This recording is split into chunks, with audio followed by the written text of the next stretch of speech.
అందరికీ నమస్తే అండి.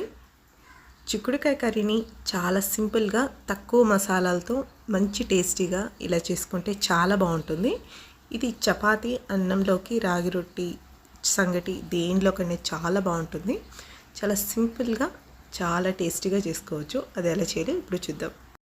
స్టవ్ మీద ప్రెషర్ కుక్కర్ పెట్టేసుకొని ఇందులో కొద్దిగా ఆయిల్ వేసుకున్న తర్వాత ఇందులో కొద్దిగా ఆవాలు, ఒక 1/2 టీ స్పూన్ శనగపప్పు, మినపప్పు, అలాగే కొద్దిగా జీలకర్ర వేసుకొని పోపు దినుసులంతా బాగా ఫ్రై చేసుకోవాలి.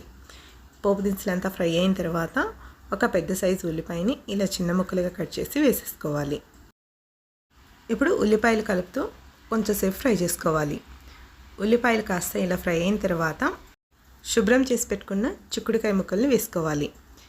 ఇక్కడ 1/2 కిలో చిక్కుడుకాయలు తీసుకుంటే 300 గ్రామ్స్ బాగా గింజలున్న చిక్కుడుకాయలు, అలాగే 200 గ్రామ్స్ వచ్చేసి బాగా లేతగా ఉన్న చిక్కుడుకాయలు తీసుకోవాలి. ఇలా మంచి చిక్కుడు గింజలు లేత చిక్కుడుకాయలతో కూర చేసుకుంటే చాలా బాగుంటుంది. ఇది ప్రెషర్ కుక్కర్లో చేస్తే ఆ టేస్ట్ అనేది ఇంకా బాగుంటుంది.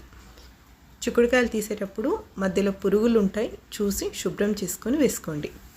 ఇప్పుడు చిక్కుడుకాయలను ఒకసారి కలిపేసుకున్న తర్వాత రుచికి తగినంత ఉప్పు, 1/2 టీ స్పూన్ పసుపు వేసేసుకొని ఒక 5 నిమిషాలు లో ఫ్లేమ్లో ఫ్రై చేసుకోవాలి. కుక్కర్లో కూరలు చేయడం వల్ల కూరలు తొందరగా ఉడికిపోతుంది, అలాగే కూరల టేస్ట్ కూడా ఉంటుంది. మామూలుగా వండేటప్పుడు చిక్కుడుకాయలు అది ఉడకడానికి టైం పడుతుంది. మనం ఎక్కువగా ఆయిల్ వేయాలి, అలాగే ఎక్కువసేపు ఫ్రై చేయాలి. ఇలా కుక్కర్లో చేసామంటే కొంచెం సేపు ఫ్రై చేసేసి కుక్కర్లో మూత పెట్టామంటే తొందరగా ఉడికిపోతుంది. కూరగాయల్లో ఉన్న పోషకాలు కూడా అలాగే ఉంటాయి. చిక్కుడుకాయలు కాస్త ఫ్రై అయిన తర్వాత 2 పెద్ద సైజ్ టమాటాలని చిన్న ముక్కలుగా కట్ చేసి వేసేసి మూత పెట్టేయాలి. ఒక 2 నిమిషాలు ఉడికిన తర్వాత మూత తీసి ఒకసారి కలిపామంటే టమాటాలు కూడా మెత్తగా అయిపోతుంది. ఇప్పుడు రుచికి సరిపడా కారం వేసుకోవాలి. ఇక్కడ నేను 1.5 స్పూన్ కారపొడి వేసాను. ఇక్కడ కూర కారం, ధనియా పొడి, కారపొడి 2 కలిపి ఉంటుంది కాబట్టి కారపొడి మాత్రం వేసాను. మీ దగ్గర కూర కారం లేకపోతే 1 స్పూన్ కారం వేసుకొని 1/2 టీ స్పూన్ ధనియా పొడి వేసుకోండి. ఇంకా ఏం మసాలాలు అవసరం లేదు. ఇలా కారపొడి వేసిన తర్వాత 1 నిమిషం బాగా కలిపేసుకొని ఇప్పుడు గ్రేవీకి కావాల్సినంత నీళ్ళు వేసేసుకోవాలి.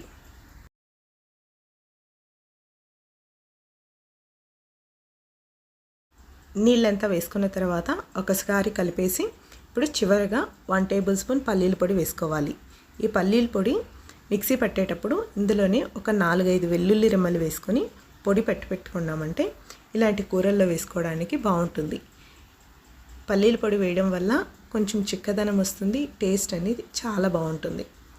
ఇప్పుడు అంతా కలిసేలాగా ఒకసారి కలిపేసి చివరగా కొత్తిమీర కాడలు ఉంటే అవి కొద్దిగా వేసేసుకొని ఇప్పుడు కుక్కర్ మూత పెట్టేసి మంటని మీడియం ఫ్లేమ్లో ఉంచి 1 విజిల్ రానివ్వాలి. 1 విజిల్ వచ్చిందంటే స్టవ్ ఆఫ్ చేసేయాలి. ఇప్పుడు ప్రెషర్ మొత్తం పోయిన తర్వాత ఓపెన్ చేసేసుకోవాలి. 1 విజిల్కి గింజలు కానీ చిక్కుడుకాయలు కానీ ఈవెన్గా కుక్ అయి ఉంటుంది. ఇప్పుడు ఒకసారి కలిపేసిన తర్వాత ఇందులోని చివరిగా కొత్తిమీర వేసేసుకొని ఒకసారి కలిపేసి సర్వ్ చేసేసుకోవడమే.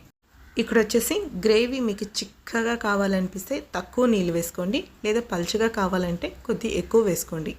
నీళ్ళు మాత్రం మీరు అడ్జస్ట్ చేసుకుంటే మీకు ఎలా కావాలో అలా చేసుకోవచ్చు.